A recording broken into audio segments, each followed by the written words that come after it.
नमस्कार, ये है हमारा बिहार और मैं हूं संदीप बिस्ट। आज हम बात करेंगे मांझी बनाम वादा, बिहार की राज्यसभा की राजनीति और आने वाले 2026 के समीकरणों की।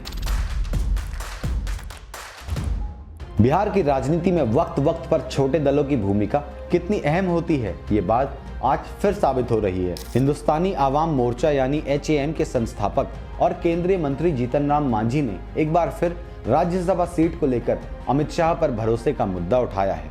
मांझी का दावा है कि अमित शाह ने खुद वादा किया था कि उनकी पार्टी को लोकसभा में 2 और राज्यसभा में 1 सीट दी जाएगी। सबसे पहले मांझी का बयान जान लेते हैं दोस्तों। जहानाबाद में मीडिया से बातचीत के दौरान मांझी ने कहा, हमने एनडीए परिवार के अनुशासित सिपाही की तरह 2024 में लोकसभा की सिर्फ 1 सीट स्वीकार की थी, लेकिन वादा तो 2 सीटों का था, साथ ही राज्यसभा की भी 1 सीट का। उन्होंने कहा कि अमित शाह जो कहते हैं वो पत्थर की लकीर होती है, इसलिए उम्मीद है वादा पूरा किया जाएगा। मांझी ने इसी बातचीत में प्रधानमंत्री नरेंद्र मोदी के प्रति आभार भी जताया और कहा कि मोदी जी ने मुझे MSME मंत्री बनाकर सम्मान दिया है, लेकिन पार्टी का हक राज्यसभा सीट पर बनता है। मांझी ने खुलासा किया कि उन्होंने बेटे और पार्टी अध्यक्ष संतोष सुमन को सलाह दी है कि आप अपना हक मांगिए, ये जायज मांग है। यानी साफ है, मांझी इस बार पीछे हटने वाले नहीं हैं। याद दिला दे, पिछले दिनों गया में आयोजित कार्यक्रम में भी मांझी ने कहा था, अगर वादा पूरा नहीं हुआ तो हम चुप बैठने वालों में से नहीं हैं। यानी यह बयान सिर्फ नाराजगी नहीं बल्कि एक राजनीतिक संदेश भी है।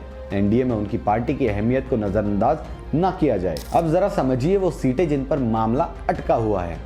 9 अप्रैल 2026 को बिहार से राज्यसभा की 5 सीटें खाली होने जा रही हैं।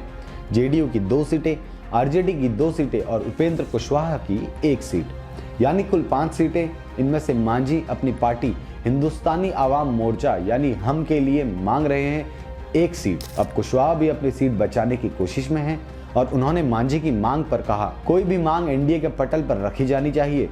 यह स्टेटमेंट साफ इशारा करता है कि आने वाले महीनों में राज्यसभा सीट को लेकर एनडीए के भीतर अंदरूनी खींचतान तेज होगी, क्योंकि सीटें सीमित हैं और दावेदार ज्यादा। अब इसके राजनीतिक मायने भी जान लेते हैं। मांझी भले ही एनडीए सरकार में मंत्री हैं, लेकिन उनके हाल के बयान से यह साफ है कि वे सम्मान की राजनीति की ओर इशारा कर रहे हैं। सन 2024 में सिर्फ 1 लोकसभा सीट मिलने के बाद भी उन्होंने खुलकर कोई विरोध नहीं किया, लेकिन अब राज्यसभा के बहाने वो संकेत दे रहे हैं कि छोटे सहयोगियों को हल्के में लेना आगे चलकर महंगा पड़ सकता है। एनडीए में अभी जेडीयू, बीजेपी, हम और आरएलएम जैसी पार्टियां हैं, लेकिन अगर वादा निभाया नहीं गया तो मांझी का रुख अन्य सहयोगियों को भी संदेश देगा कि हम भी हिस्सेदारी चाहते हैं, सिर्फ समर्थन नहीं। तो कुल मिलाकर कहानी ये है कि अमित शाह ने वादा किया था, मांझी अपने हक पर अड़े हैं। संतोष सुमन ने कहा, मांगो यही सही वक्त है।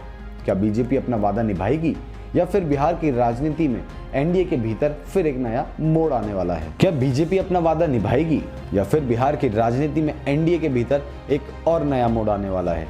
जानने के लिए देखते रहिए हमरा बिहार को। धन्यवाद।